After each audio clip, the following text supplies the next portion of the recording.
हुजूर पाक सल्लल्लाहु अलैहि वसल्लम का चेहरा मुबारका इतना हसीन व जमील था, इतना लाजवाब था कि देखने वाला देखते रह जाता था और हुजूर के चेहरे में खो जाता था। सहाबाए किराम फरमाते हैं कि हुजूर का चेहरा चांद की तरह नहीं था, बल्कि चांद मुस्तफ़ा की चेहरे की तरह था। और फरमाते हैं सहाबाए किराम कि हुजूर का चेहरा ऐसा लगता था जैसे सूरज हुजूर के चेहरे में हो और वो सूरज हुजूर के चेहरे में तैर रहा है, इतना हसीन व जमील था। सहाबाए किराम फरमाते हैं कि हुजूर के चेहरे से जब पसीना टपकता था ऐसा लग रहा है जैसे मोतियां गिर रही हो। हुजूर पाक सल्लल्लाहु अलैहि वसल्लम अपने काशानाए अक़दस में थे। हज़रत सैयदा आयशा सिद्दीक़ा रज़ियल्लाहु ताला अन्हा हुजूर के चेहरे को देख रही है, टकटकी बांधे देख रही है। हुजूर पूछते हैं, ऐ आयशा क्या देख रही हो, क्या हो गया? तो माँ आयशा रज़ियल्लाहु ताला अन्हा फरमाती है, या रसूल अल्लाह, हज़रत यूसुफ के चेहरे को देखकर मिस्र की औरतें अपनी उंगलियां काट डाली थी। मिस्र की औरतें हज़रत यूसुफ के चेहरे को देखकर उंगलियां काट डाली थी। या रसूल अल्लाह, आपके हुस्न को अगर देख ले औरतें, आपके चेहरे को अगर देख ले तो उंगलियां नहीं बल्कि छुरी अपने दिलों पे चला दे। आपके चेहरे को देख के ऐसा लगता है कि बस देखते रहें और दिल को जो है मुनव्वर व मुजल्ला करते रहें। तो मेरे मुस्तफ़ा का हुस्न का ये आलम था। वो वाक़या हज़रत यूसुफ से कहीं ज़्यादा मलीह, खूबसूरत, हसीन व जमील, पुरकशिश चेहरा मेरे मुस्तफ़ा का था, जो देखता बस देखते रह जाता था, इतना हसीन व जमील बनाया।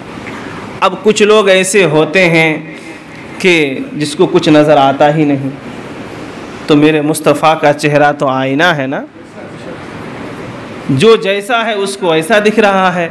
आईने के सामने आप जो है पूरा मुंह काला करके जाओगे तो मुंह काला ही दिखेगा ना अपना, उसमें आईने का क्या कसूर है? तो अबू जहल सुम्मुम बुकमुन उमयुन फहुम ला यरजऊन का लेबादा उड़ के देखा तो कुछ ना नजर आया, उमर फारूक देखा तो सब कुछ नजर आया। अपने नज़रिए की, अपने ईमान की, अपनी कैफियत की बात है। हज़रत सैयदना जाबिर बिन समूरा रज़ियल्लाहु ताला अन्हु बयान करते हैं कि एक रात मैं हुजूर की बारगाह में पहुंचा। उस दिन पूनम की रात थी, 14वीं का चांद निकल चुका था।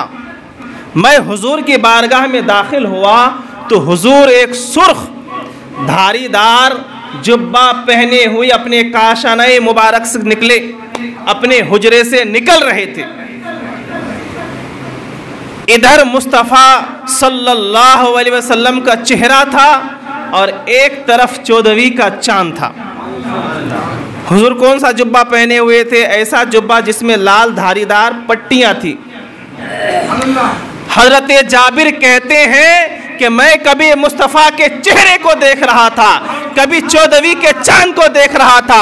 मैं कभी इधर देख रहा हूँ, कभी उधर देख रहा हूँ, कभी इधर देख रहा हूँ, कभी उधर देख रहा हूँ। मैं फैसला नहीं कर पा रहा कि ये मदीने का चांद ज़्यादा खूबसूरत है कि वो 14वीं का चांद ज़्यादा खूबसूरत है।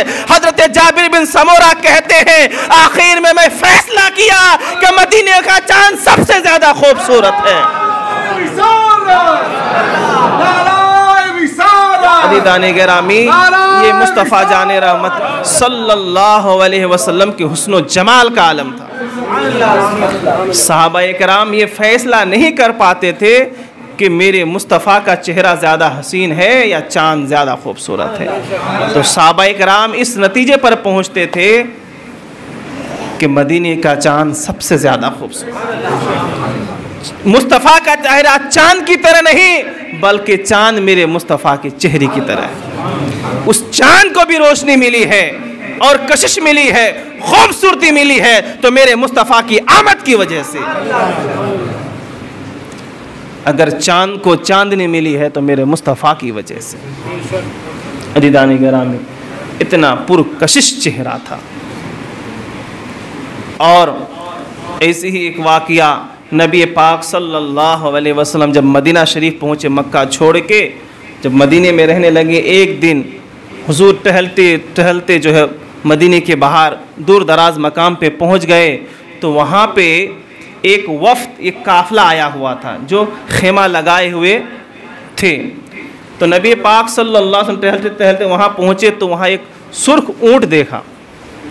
एक बात याद रखिए कि अरब ममालिक में सुर्ख ऊँट अगर किसी के पास हो तो वो अपनी शान समझते हैं और सुर्ख ऊँट की बड़ी कीमत होती है। तो नबी पाक सल्लल्लाहु अलैहि वसल्लम जब टहलते टहलते पहुँचे और सुर्ख ऊँट नज़र आया तो हुजूर को ऊँट पसंद आ गया। हुजूर सल्लल्लाहु अलैहि वसल्लम का दिल आ गया कि इसको मैं लूँ। ये ऊँट की सादतमंदी जिसको हुजूर ने पसंद किया हो। तो कहा कि भाई ये ऊँट किसका है? कहा फला का है। सब लोग जमा हो गए। कहा मैं लेना चाहता हूँ, बेचोगे? कहाँ बेचेंगे? कहा कितने में? कहा आप जितना देंगे। अच्छा, हुजूर ऊँट को लिए, कहा कि देखो मैं तो टहलने आया था, ना मैं ख़रीदने आया था, ना मैं कुछ लेने आया था, ना साथ में मैं कुछ लाया हूँ। एक काम करो, मैं अपने ग़ुलाम के हाथ से मैं भेज देता हूँ। हुजूर सल्लल्लाहु अलैहि वसल्लम ऊँट को लिए और चल दिए। वक्त कम है, मुख्तसर बताता हूँ आपको मैं। चल दिए। अब ये लोग टकटकी बांध के देख रहे हैं, हुजूर चले जा रहे, हुजूर चले जा रहे। मदीने की तरफ चलते चलते चलते जब मदीने में दाखिल हो गए तो हुजूर का जाना इन लोगों की नज़रों से ओझल हो गया। ऊँट भी ओझल हो गया, हुजूर भी ओझल हो गए। अब जब हुजूर ओझल हो गए तो ये लोग होश में आए। कहा अरे तूने ऊँट दे दिया? कहा ऊँट दे दिया। तू पहचानता उसको? कहा नहीं। अता पता कुछ बताया? कहाँ रहता है, कौन है, क्या है? कहा नहीं। कहा फिर तूने अनजान आदमी को सुर्ख ऊँट कैसे बेचा? जबकि ऊँट बेचना नहीं था और बेचा भी तो कीमत तय नहीं, अता नहीं, पता नहीं, ऐसे उधार दे दिया। ना कोई जामिन है, ना कोई गवाह है, ना मालूम है। क्यों?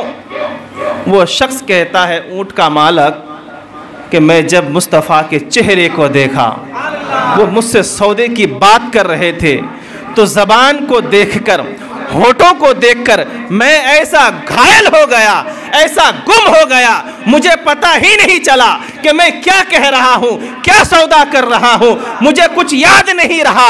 आला हजरत फरमाते हैं पतली पतली गुले कुद्स की पतियाँ, उन लबों की नज़ाकत पे लाखों सलाम। होठों से ऐसे फूल झर रहे थे, मुझे कुछ ख्याल नहीं रहा।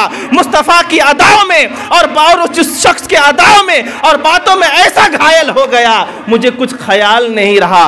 दूसरा तीसरे से पूछता है अरे तू कहाँ खोया था?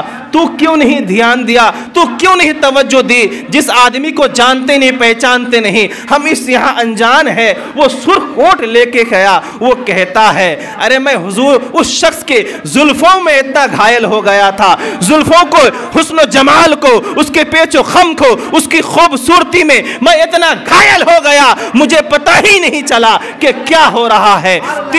तीसरे से पूछा जाता है तू क्या कर रहा था? अनजान आदमी को सुर्ख ऊँट दे दिया। वो शख्स कहता है अरे मैं क्या बताऊं, मुस्तफ़ा के जिस्म को देखकर, रुखे अनवर को देखकर, उस शख्स के जो है ताब को देखकर, हुस्न जमाल को देखकर इतना गुम हो गया कि मुझे पता ही नहीं चला क्या हो रहा है। क्या गलती हो गई, हमने अनजान आदमी को ऊँट दे दिए, वो भी सुर्ख ऊँट दे दिए। इतने में एक शख्स कहता है लगता है कि वो, मैं बोल नहीं सकता उस लफ्ज, आरोप लगता है कि वो चोर है, अल्लायाज़ु बिल्लाह। इतने में खेमे से एक आवाज आई, खबरदार उस शख्स को कोई चोर कहे, खबरदार कोई अनाप शनाप ना बके। तो ये लोग खुश हो गए, चलो अच्छा हुआ कोई तो जानता है। का बता वो रहता कहाँ है, वो कौन है? का मुझे आता पता नहीं मालूम, मैं जानती नहीं। का फिर क्यों तुम क्यों उनके बारे में अनाप शनाप बकने से बोलने से मना कर रही हो? का खबरदार कोई बुरा ना कहे।